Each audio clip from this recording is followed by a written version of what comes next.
Hello दोस्तों, welcome to DS campus. DS campus में आप लोगों का स्वागत है।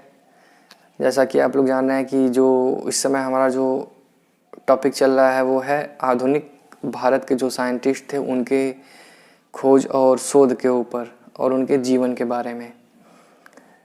तो जो आज के साइंटिस्ट के बारे में बताने वाले हैं हम, वो हैं सीवी रमन जी, यानी चंद्रशेखर वेंकट रमन। इनका जन्म 1888 में हुआ था और इनकी मृत्यु 1970 में हुई थी। सीवी रमन पहले व्यक्ति थे जिन्होंने वैज्ञानिक संसार में भारत को ख्याति दिलाई और वर्ष 1930 में भौतिकी में नोबेल पुरस्कार पाने वाले पहले एशियाई वैज्ञानिक थे। यानी कि एशिया के पहले नोबेल प्राइज विजेता साइंस के क्षेत्र में वो थे सीवी रमन, चंद्रशेखर वेंकट रमन जी। उनको यह पुरस्कार उनकी युगांतरवादी खोज रमन प्रभाव के लिए दिया गया था। सीवी रमन ने एक वर्णी प्रकाश यानी कि मोनोक्रोमैटिक लाइट का अध्ययन करते हुए पाया था कि जब किसी गैसीय या पारदर्शी माध्यम से गुजारा जाता है तो बहुत कम तीव्रता से कुछ किरणें पैदा हो जाती हैं। कि प्रकाश की जो अध्ययन करते हुए जब प्रकाश का अध्ययन कर रहे थे तो इन्होंने पाया कि जब प्रकाश को किसी गैसीय या पारदर्शी माध्यम से गुजारा जाता है तो बहुत कम तीव्रता की कुछ किरणें पैदा हो जाती हैं, जिनकी तरंगदैर्घ्य यानी कि वेवलेंथ मूल प्रकाश से थोड़ी अलग होती है। यानी एक छोटा सा स्पेक्ट्रम प्राप्त हो जाता है। प्रकाश के एक रंग का दूसरे कई रंगों में विभक्त हो जाना प्रकाश का प्रकीर्णन कहलाता है। प्रकाश के प्रकीर्णन को हम लोग अंग्रेजी में स्कैटरिंग ऑफ लाइट कहते हैं। इस तरह पहली बार सीवी रमन ने प्रकाश के प्रकीर्णन की व्याख्या की थी। आसमान या समुद्र का जो नीला दिखना है, यानी कि जब आप लोग देखेंगे तो आसमान आप लोगों को नीला दिखाई देगा, समुद्र आप लोगों को नीला दिखाई देगा, तो वो जो दिखता है नीला उसका कारण है ही, मतलब उसका नीला दिखने का कारण ही है आपका स्कैटरिंग ऑफ लाइट यानी कि प्रकाश का प्रकीर्णन। आसमान नीला क्यों दिखता है? तो इसका जवाब है प्रकाश के प्रकीर्णन के कारण। या अंग्रेजी में बोलें तो आपको वाई स्काई इज ब्लू,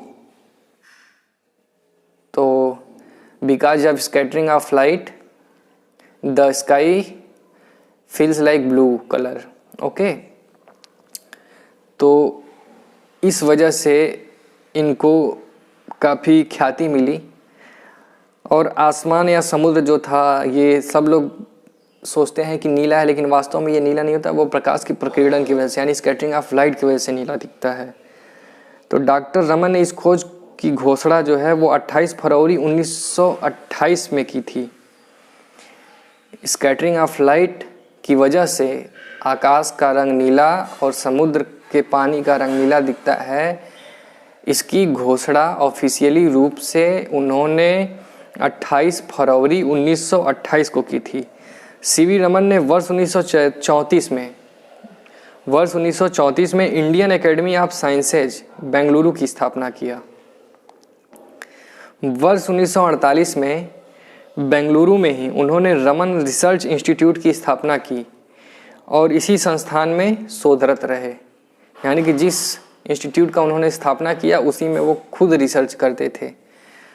और विज्ञान में उनके योगदान के लिए उन्हें 1929 में नाइटहुड की उपाधि दी गई और 1954 में भारत रत्न तथा 1957 में लेनिन शांति पुरस्कार से सम्मानित किया गया। ठीक है, मतलब इनके नाम पे टोटल 4 प्राइज है, एक नोबेल, दूसरा नाइटहुड, तीसरा भारत रत्न, चौथा लेनिन शांति पुरस्कार। और रमन प्रभाव की खोज के उपलक्ष्य में 28 फरवरी का दिन राष्ट्रीय विज्ञान दिवस के रूप में मनाया जाता है। यानी कि राष्ट्रीय विज्ञान दिवस जो है वो 28 फरवरी को है। ये एक क्वेश्चन बनता है, इसको आप लोग याद रखिएगा कि 28 फरवरी राष्ट्रीय विज्ञान दिवस। और ये किस लिए राष्ट्रीय विज्ञान दिवस मनाया जाता है?